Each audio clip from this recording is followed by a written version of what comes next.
ボイストレーナーの鶴さんです。皆さんいかがお過ごしでしょうか。今回の動画はですね、ナンバーアイ最古。こちらを聞いて歌声分析をしていきたいと思います。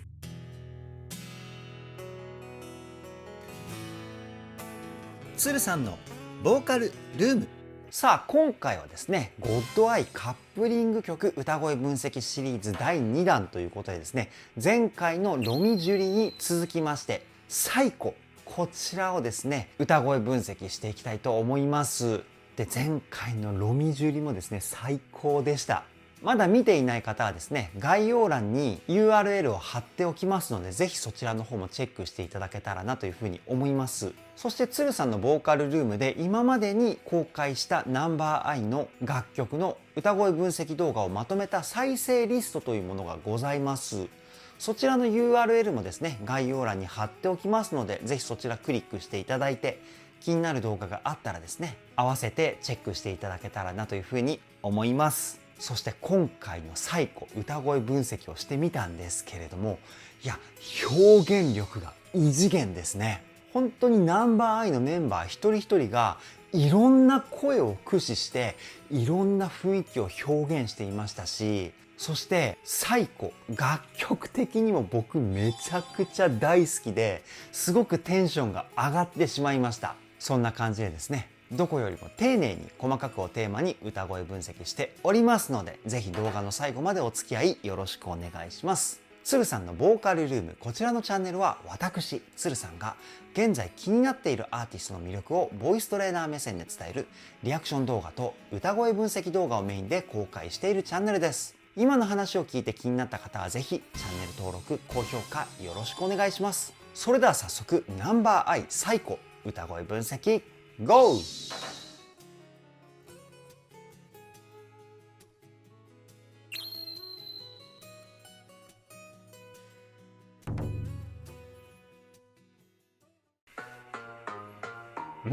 かっこいい。いやー、これはかっこいい入りですね。最古は岸さんプロデュースの曲ですよね。ものすごい上品な雰囲気を感じますよね。ここからどう展開していくのか楽しみです。いきますよ。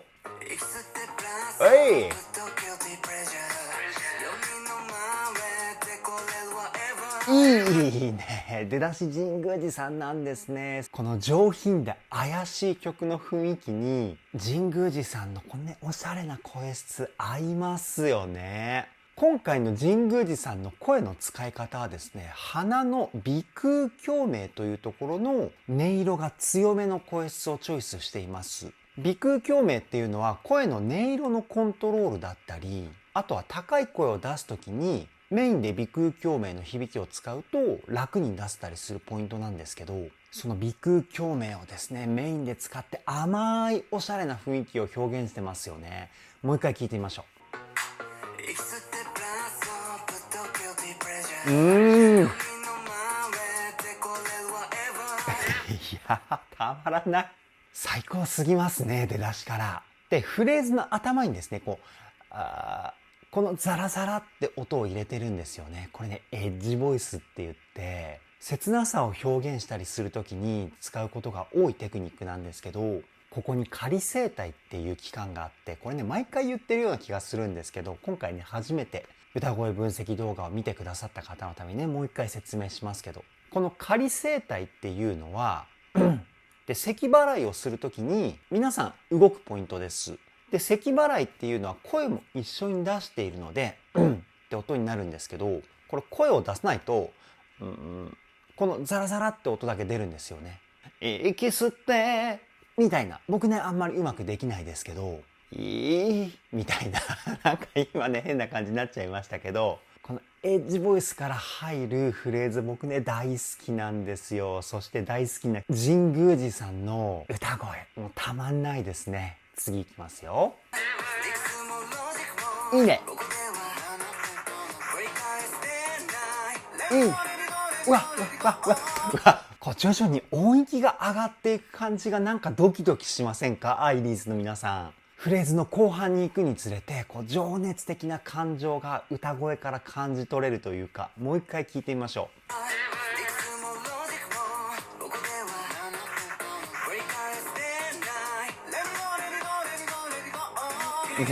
かっこいい。で、後半は声に音質加工が入ってますよね。ラジオボイスみたいな質感。これを音楽の専門用語ではディストーションって言います。声にディストーションをかけるなんて言い方をするんですけど、かっこいいですよね。で、ディストーションっていうのは人工的にビリビリとしたような質感を歌声にプラスする音質加工です。歌声だけじゃなくてギターとかベースとか楽器でもディストーションっていう音色あるんですけど、そういうビリビリした質感をですね、まとめて歪みって言ったりします。音楽のね、豆知識でした。次いきますよ。あ、かっこいい。今の声はキスさんですよね。この唇のね、力がものすごく抜けてるような言葉の発音、めちゃくちゃおしゃれですよね。言葉のタッチ的には耳元で囁いているような雰囲気なんですけど、声の出し方がですね、しっかりと体を使って出してる声なんですよね。キスさんも声の響きのメインは鼻なんですけど、しっかりと腹筋と背筋でですね、こう体の中心に向かってこうぐっと圧力をかけるような体の使い方をしてるんですよね。その体の使い方で声を出しているというか、この体の使い方はですね、声にものすごくパワーが乗るんですよね。なので言葉のタッチは優しいんだけど、声はものすごく張り感がある歌声っていうか、もう一回聞いてみましょう。最高ですね。途中でこうぐっとブレーキがかかってるような雰囲気もあるじゃないですか。これフレーズの語尾の音をスパッて切ってるからこういう雰囲気が出ているんですけど、この音の切り方も絶妙にかっこいいですよね。さすが岸さん。次いきますよ。うわ、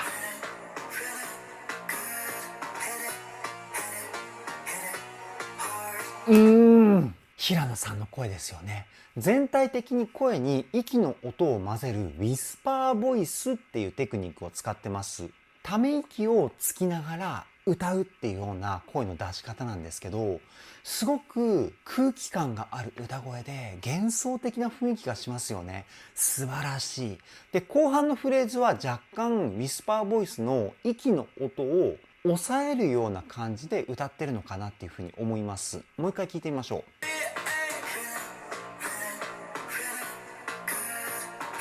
ほらほら。後半の方が声の実音がはっきりしていますよね。それでもウィスパーボイスが使われているので、こうサラサラってね、音が混ざってはいるんですけど、前半と後半で息の量をですね、調節して歌ってるんですよ。これも難しいテクニックです。次いきますよ。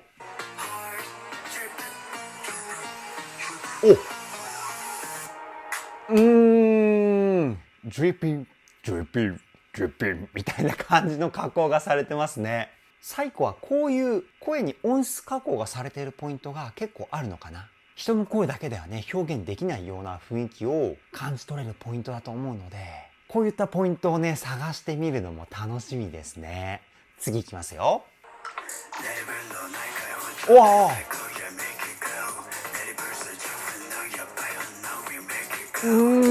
今ちょっと僕の取ってるリズムがずれちゃったのかなっていう風に錯覚してしまうようなフレーズだったと思うんですけど、歌のアクセントの位置がですね、そういう風に錯覚させてしまうような使い方をしてるんですよね。タララタタタタっていう風にこのタタ、この上がったところがアクセントになってるんですけど、一般的なアクセントの位置で歌うとですね、タカタタタタみたいな感じでアクセントが入っているとリズムって取りやすいんですけど、あえてここをねずらして歌ってるんですよ。こういうところに岸さんらしさがですね出てんじゃないかなっていうふうに僕は思います。もう一回聞いてみましょう。ほらほら。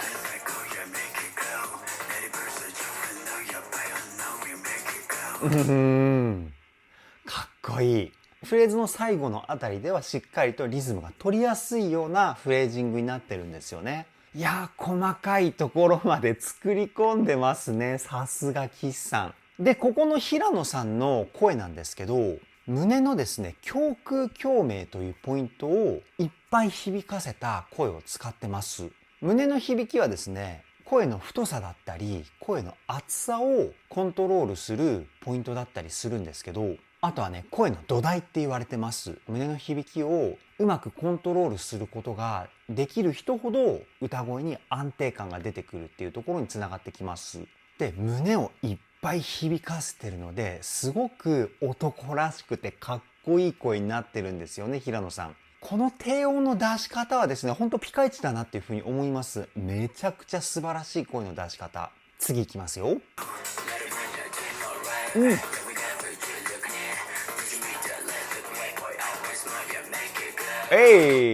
で、今の岸さんの声の出し方なんですけど、平野さんと同じフレーズを歌っているけど、岸さんの方がちょっと声高く感じませんでしたか？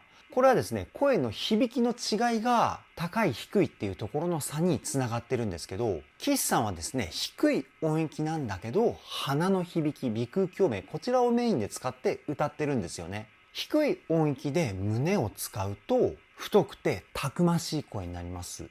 で、低い音域で鼻を使うと、いい意味で歌声の雰囲気に軽さが出るっていうかね。岸さんはこの後者の声の出し方を使っています。そしてところどころにエッジボイスが入ってますよね。もう一回聞いてみましょう。ほら。ほら。5回ぐらい入れてたかな、エッジボイス。ラララララララララララみたいな。いや、これはね、相当難しいテクニックを使ってますね。エッジボイスを出すときっていうのは感覚的には低い音を出すときの感覚で出すんですよね。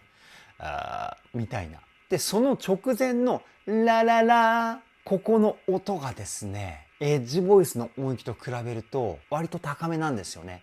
何が言いたいかっていうと、エッジボイスの直前の音とですね、エッジボイスの音の音幅がめちゃくちゃあるんですよ。音幅があればあるほど歌の難易度めちゃくちゃ上がりますので、ここはね、すごい難しいポイントだと思います。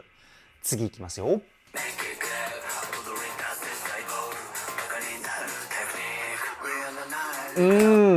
今のところは神宮寺さんに変わったかな。なんか最初聞いた感じ、岸さんがそのまま歌ってるのかと思ったんですけど、よく聞いたら声質が変わったなと思って、もし間違ってたらね、またアイリーズの皆さんコメントでフォロー解説をお願いしますね。神宮寺さんもここではウィスパーボイスを使って歌ってると思います。そして声の音の強さなんですけど、あえて一定の音の強さをキープすることによって、いい意味で無機質な感じを表現してますよね。このね、無機質な感じめちゃくちゃかっこいいですね。もう一回聞いてみましょう。ほらほらほら、超かっこいいですよね。やっぱりナンバーアイは3人とも個性がいい意味で違うので、ここもね、聞きどころの一つだと思うんですよね。めちゃくちゃかっこいい。次いきますよ。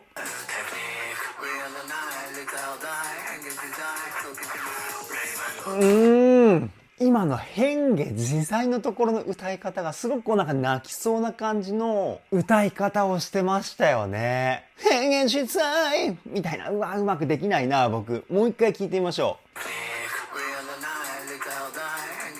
う。ほら。かっこいい。さっきからね、かっこいいしか言ってない。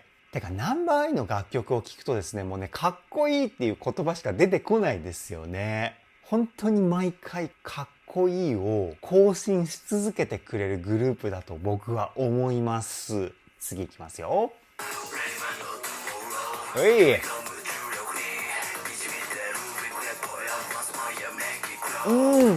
ここは今度シャウトボイスを使ってるんですよ。てかここも神宮寺さんですよね。めちゃくちゃ表現の幅広いですね。シャウトボイスっていうのはさっきディストーションの時に説明したビリビリした質感をですね、自分の喉のコントロールで出すテクニックをシャウトボイスって言います。こちらもエッジボイスと同じでですね、ここの仮声帯っていう部分を使って咳払いのビリビリって音をですね、出しながら歌うテクニックです。これはね、僕苦手なので、すごくね難しいテクニックだっていうふうに思ってるんですけど、もう一回聞いてみましょう。ほらほらほら、ビリビリビリビリしてますよね。ラララララララ。こんな感じかな。もっと神宮寺さんのねシャウトボイスはこうきめ細かい感じのビリビリ感だと思うんですけど、いや最高ですね。次いきますよ。おい、うわ、甘い、平野さんの甘い歌声が来ましたね。ここの平野さんはですね、鼻腔共鳴ですね。甘い声って言ったら鼻腔共鳴ってアイリーズの皆さんもねそろそろピンときてるかなっていうふうに思うんですけど、で鼻で作った甘い色気のある歌声にですねウィスパーボイスをプラスしてます。ラララララみたいな、こんな感じの歌い方かなっていうふうに思うんですけど、もう一回聞いてみましょう。ほらほら最後はララ、こことかすごくセクシーですよね。いやーたまらないです。次いきますよ。うわ、今のこう裏声にひっくり返したところがすごく切ない感じが出てて、もうドキッとしちゃいますね。もう一回聞いてみましょう。ほら最高すぎる。いやー本当に素晴らしいですね。次いきますよ。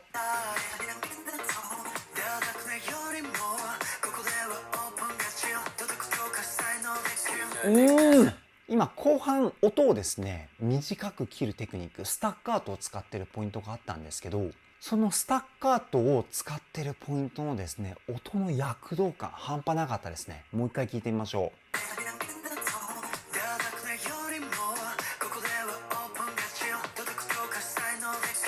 ほらほらほら、タカタタッタッタみたいな感じのすごく歯切れのいい感じが出ていたポイントだと思うんですけど、そして今聞いたところの歌い始めのところもまた音質加工がされてましたね。これなんていう加工なのかね、僕初めて聞いたのでわからないんですけど、知ってる方はねぜひコメントで教えてください。逆にね僕が聞くパターンっていうね。次いきますよ。え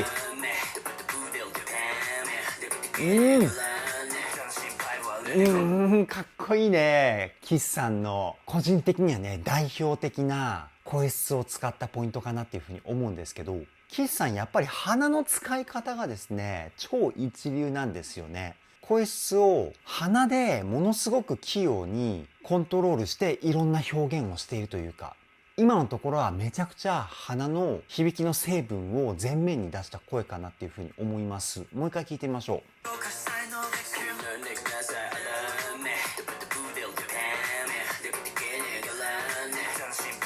う。ものすごく鼻声のニュアンスがですね歌声に乗ってますよね。本来だったらここまで鼻の響きを強くすると声のコントロールってすごく難しくなるはずなんですけど、やっぱりね岸さんは素晴らしすぎるんですよ。その難しい声ですら完璧にコントロールして表現してるわけですからね。やっぱりものすごい自分の声を研究したんじゃないかなっていうふうに思います。多分ね相当練習してるんですよね。素晴らしすぎる。次いきますよ。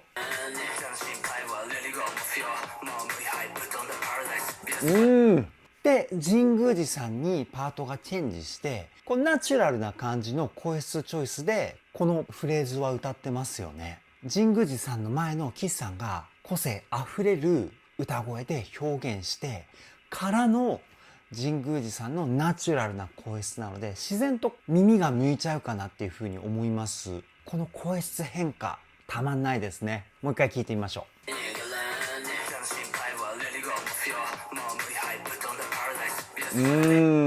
でここの声なんですけど、口の中の口腔共鳴というポイントをメインで使ってる歌声かなっていうふうに思います。口の中の響きをメインで使うと普段の話し声に近いようなニュアンスの歌声が表現されます。このね人間味がある歌声たまんないですね。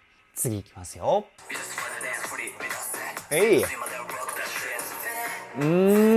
やっぱり神宮寺さんこのノリの作り方がですねめちゃくちゃ進化してるなって思います。もう自然に体動いちゃいますもんね、神宮寺さんの歌を聴いてると。で、このノリを作る要素としては、先ほどちらっと言ったスタッカートだったり、あとは休符っていうものがすごく影響してきます。簡単に言うとですね、歌っている時の音の切り方、これが重要なんですよ。この辺がですね、ものすごく進化してるんですよね。で、このあたりがですね、進化してくると、歌の知識だけではなくて、音楽全体的な知識がですね、ものすごくレベルアップしたんじゃないかなっていうふうに思います。なぜかというと、ボイストレーニングではこういうリズムだったり、ノリの作り方っていうのはそこまでトレーニングしないんですよね。ボイストレーニングのメインっていうのは声の出し方を重点的にトレーニングするものなんですけど、リズム的なアドバイスっていうのは、こう歌を歌ってる時にさらっと言うぐらいかな。なので、ノリの作り方をマスターするためには自分で研究しなければ上達はしないんですけど、ということは神宮寺さんはですね、見えないところでのそういった音楽全体的な知識の研究だったり技術の研究、こういった作業をですね、行ってるんじゃないかなっていうふうに僕は推測します。なんか嬉しくなりますね。アイリーズにいいものを見せよう、いいものを聞かせようっていう気持ちがね、歌声からね、こう感じ取れるっていうのは最高ですね。次いきますよ。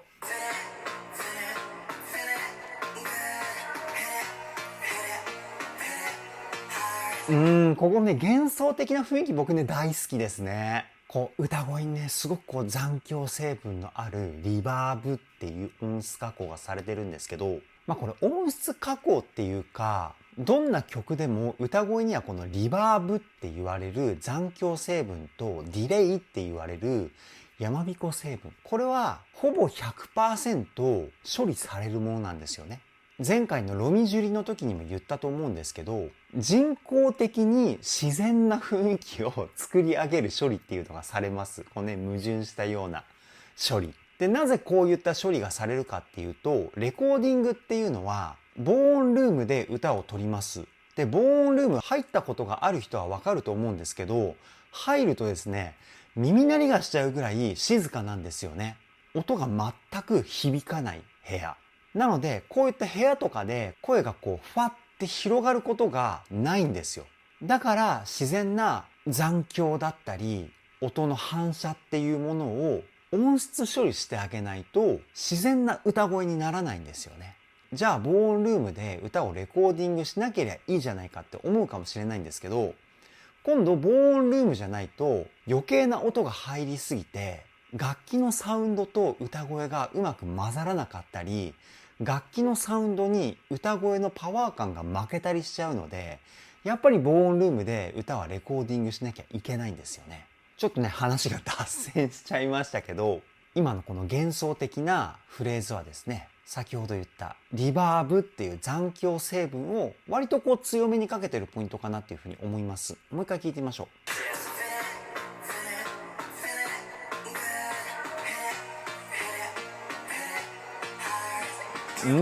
で、リバーブを多めにかけると、声がですね、ちょっと後ろに引っ込んだような質感が出てきます。歌声を整えるためにはすごく必要な成分なんですけど、使いすぎると声の輪郭をぼやけさせてしまうっていうデメリットもあるんですよね。なので使う場合はほどほどにしなきゃいけないんですけど、でもこういった風に幻想的な雰囲気を表現するためには、あえて声の存在感を一歩後ろに引いて、広がりを持たせるっていう風な処理もされたりします。まさに今のポイントですよね。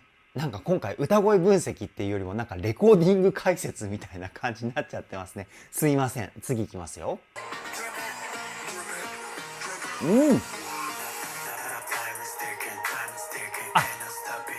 ここで静かになるわけだ。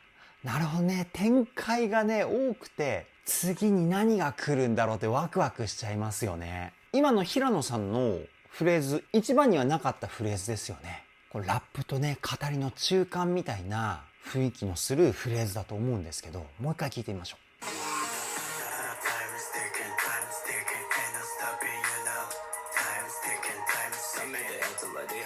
平野さんの歌と後半岸さんの歌の絡み、こう何が来るか予想できない展開っていうのがやっぱりねナンバーアイの魅力の一つかなっていうふうに思います。次いきますよ。えい、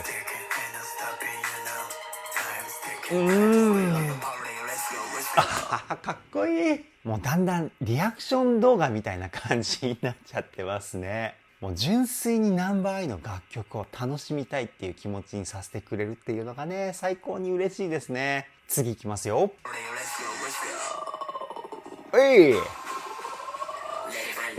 今の音がですね、仮声帯を使った音ですね。岸さんの声だと思うんですけど、この音ですね。もしエッジボイスだったりシャウトボイスに興味がある方はですね、今の岸さんの声の出し方っていうかね、この仮声帯の使い方を真似てみると感覚つかみやすいかもしれないです。もう一回聞いてみましょう。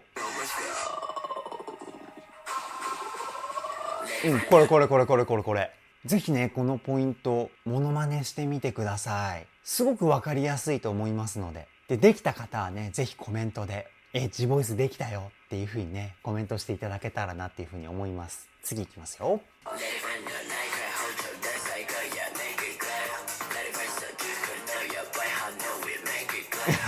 いい声だな。この声も鼻中心なんですよね。で、その前までの声と何が変わったかっていうと、胸の響きをほぼ使ってないんですよね。なので、声の厚さだったり、歌声の迫力的な部分は、今のところはちょっと抑えられてる感じになってます。少しね、この物悲しいような雰囲気が感じ取れる歌声っていうか、もう一回聞いてみましょ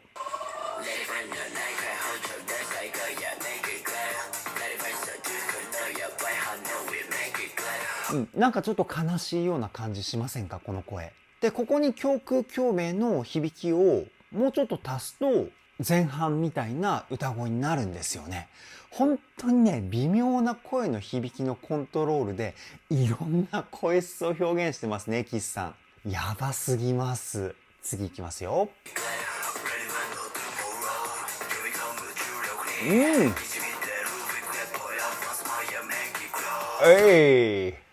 今の神宮寺さんの声ですよね。やっぱり以前だとこの声使ってなかったと思うんですよね。すごくこう荒々しい攻撃的な低音ボイスっていうかね。で、低い音域をここまで自由自在にコントロールして歌えるっていうことは、歌の基礎的なレベルがですね、はるかに上がったっていう証拠なんですよね。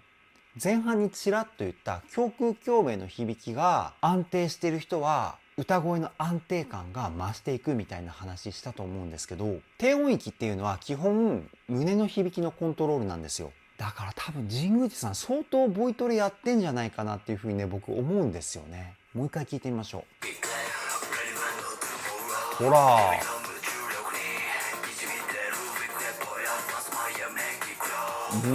超かっこいいこの低音。やっぱりね、低音って鍛えれば鍛えるほど歌が安定していくし、低音を鍛えると声の出し方が安定してくるので、高い声もものすごく綺麗になってくるんですよね。この声の表現力のパワーアップは低音を鍛えたからですね、きっと神宮寺さん。いや、成長が止まらないですね。本当に素晴らしいです。次いきますよ。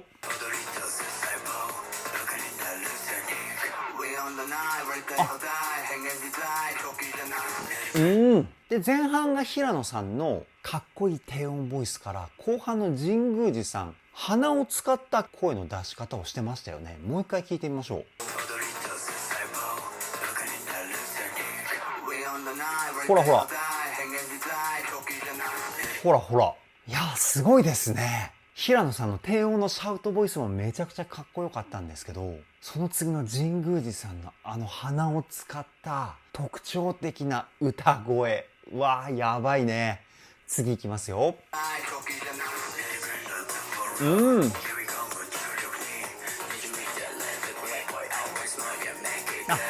なるほどね。最後は一人一人が歌うパートを短めにして、こうスピード感のある感じを表現してるんですね。今のも前半が平野さんで、後半が岸さんでしたもんね。なるほどね。もうアレンジ力がすごいですね。次いきますよ。あ、ここで終わりか。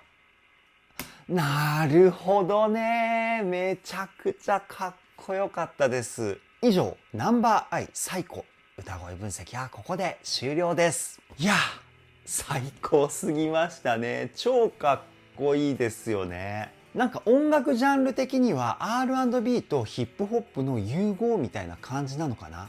すごく曲の雰囲気も斬新な感じだし、それ以上にですね、ナンバーアイの3人の歌の表現力がですね、やばすぎましたね。一人一人が一つの歌声だけではなくて、本当に様々な声をですね、コントロールしていろんな雰囲気を表現してるっていう、これがね、凄まじすぎました。新しい曲をリリースするたびに進化を見せてくれるナンバーアイ、本当に最高すぎますね。